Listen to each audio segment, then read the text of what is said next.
এখানে সব আমাদের মুরব্বি লেভেলের মানুষজন ছিল। আমাদের প্রথম দাবি হলো নো হেয়ার কাট। ঠিক ঠিক। আমাদের একটা প্রবলেম হচ্ছে আমাদের আমানতকারীদের ওখানে বলছে এভরি ইয়ার আপনারা অটো রিনিউ করতে পারবেন, কিন্তু মান্থলি স্কিম অটো রিনিউ হবে না। তাহলে আমার social Islamic bank, Exim bank যদি আমাকে অটো রিনিউ করতে দেয়, আমরা যদি সবাই সম্মিলিত ইসলামিক ব্যাংকের গ্রাহক হয়ে থাকি, তাহলে কেন ভেদাভেদ হবে? ঠিক ঠিক। আরেকটা কথা, এখন যদি আপনারা অটো রিনিউ চালু করেন, এই যে 5-6 মাস যে ওদের অটো রিনিউ না হওয়ার কারণে যে লসটা হয়েছে, সেটা কিন্তু ওনাদেরকে সেই লস বাবদ ওনাদেরকে যেটা মুনাফা পাওয়ার সেটা সবাই কিভাবে পাবে, এভাবে এনশিওরিটি করতে হবে। ঠিক ঠিক। টাকা তো কি উত্তোলন করে নাই, টাকা ব্যাংকেই ছিল, তাহলে ব্যাংক কেন ওইটার প্রফিটটা দিবে না?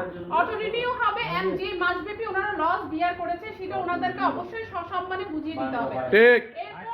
সোশ্যাল ইসলামিক ব্যাংকের গ্রাহক আমাকে বলছে হেয়ার কাটের কোনো ধরনের ওনাদের কাছে নোটিশ যায়নি। তাহলে আমি যখন এফডিআর করতে গেলাম, বাংলাদেশ ব্যাংকের অনুমোদন নিয়ে আমি যখন এফডিআর আমাকে উইথড্র করতে গেলাম, আমাকে বলা হচ্ছে ম্যাপিং করে অ্যাকাউন্টে টাকা জমা রাখতে হবে। আমার টাকা কেন আমি ম্যাপিং অ্যাকাউন্টে রাখবো? আমার সেভিংসে থাকবে।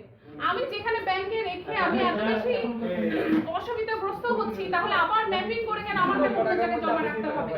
বাংলাদেশ ব্যাংক যখন এটাকে সম্মিলিত ইসলামিক ব্যাংক বলেছে, সবার সাথে সেম লেভেলে সেম ট্রিটটা করতে হবে। ঠিক।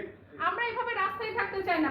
প্রথমত আগে বুঝতাম, নিজের মনকে বুঝাতাম এটা অন্তর্বর্তী সরকার ছিল, নাও এটা নির্বাচিত সরকার। আমাদের সরকার আমাদেরকে নিয়ে কেন কথা বলতেছে না? কারণ আপনারা কথা বলতেছেন না। আপনারা যদি আমাদের কথাগুলো বলতেন, ম্যানেজাররা যদি আমাদের হয়ে কথা বলতো, আজকে এতদিন এই ছোট্ট জিনিসটা আটকে থাকতো না। আমাদের সেই খারাপ ব্যাংকগুলো যদি আজকে হেয়ার কাট থেকে দূরে থাকতে পারে, তাহলে আমরা কেন হেয়ার কাটে অন্তর্ভুক্ত থাকবো?